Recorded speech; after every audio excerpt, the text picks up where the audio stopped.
My name is David Meyerson. I'm with the George Washington University, and I am interviewing Mr. Stephen Melnikoff of the 29th Infantry Division in his home in Virginia. So thank you very much, Mr. Melnikoff, for being willing to speak with me. Just first, can you start off with a little biographical information? Where and when were you born? Okay. Yeah, I'm Stephen Melnikoff. I was born in Woonsocket, Rhode Island. And I had one sister, and I had 3 children with my wife, Joyce. One has since passed away at the age of 50. I have 2 grandchildren, and I have 6 great-grandchildren. Now, during the service, did you maintain a journal of your events, or a collection of letters from your service? Have you written any accounts of your experience? I did not keep a journal. If I had, it probably would have been lost anyway. But I did not keep a journal. But my mother saved some of the letters I wrote home while I was in the service.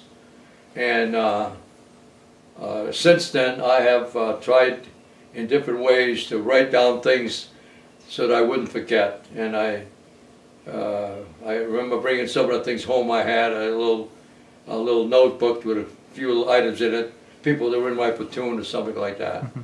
But I did not really have a day-to-day journal.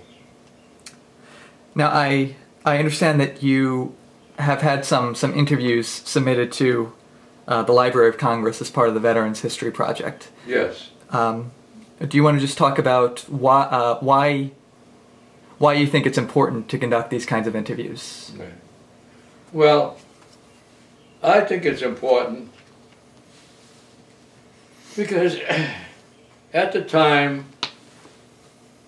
the war was going on, we fellows were drafted. Many of the people were just out of high school, not necessarily well educated, but some were. But many of us were high school graduates.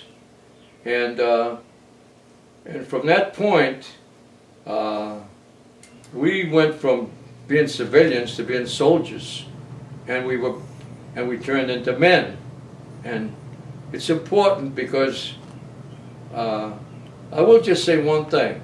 It's important because some great things happened to some of us. In other words, we went to war, we came back, there was a GI Bill of Rights. Many of us got an education because of that, or learned some trade, and that was very important. I differ a lot with, not a lot, but I differ a lot with the fellow that calls us the Great Generation, and what we accomplished. And I think one of the things that he doesn't mention is many of us, like myself, some of my friends, we went to service with, I had more experience because I wasn't drafted till I was 23 years of age. But many of the kids were drafted at 18. They had no experience, or maybe very little work experience or educational experience. But when we came back, because of the GI Bill of Rights, many of us went to college. And he doesn't talk about that a lot.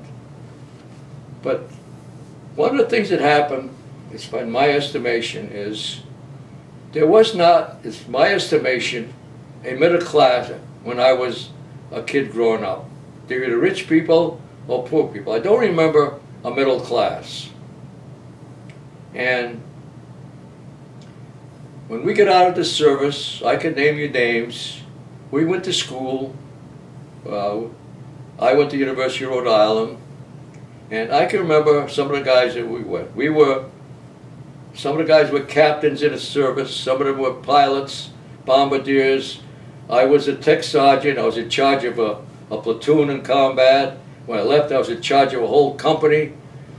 And so we came back, we changed the culture in the colleges. There were 17-year-old kids in college. But when we went to college, when I went to college, I knew what I was going to be. I was going to be a mechanical engineer. Some of my friends were going to be civil engineers, or others were going to be chemists. We knew the day we went to that school what we were going to be, that is, if we passed. And so we had goals that were very, very big. And when we get out, I think we started what is now called the middle class. But I think more important than that is because they had this GI Bill of Rights, and I really believe that Congress probably thought there might be 100,000 people might take advantage of it. But I think what we did is probably millions of us took advantage of it. And when we got out of school, we had no idea we'd ever go to college. We must have been pretty smart because we were able to do the things we wanted to do. And when we went, the schools were all very small. And I can remember I went to University of Rhode Island, but when I went there, it was just called Rhode Island College. And the government then, because they made a promise, they had to build more buildings, more classrooms, and make more room for us. And I think the thing that he misses, Tom Brokaw, is that because of us, the government expanded the college system probably by tenfold. And then, because we were college graduates, our kids became college graduates. And I think we were the ones that really started the middle class. And I think he doesn't emphasize that enough.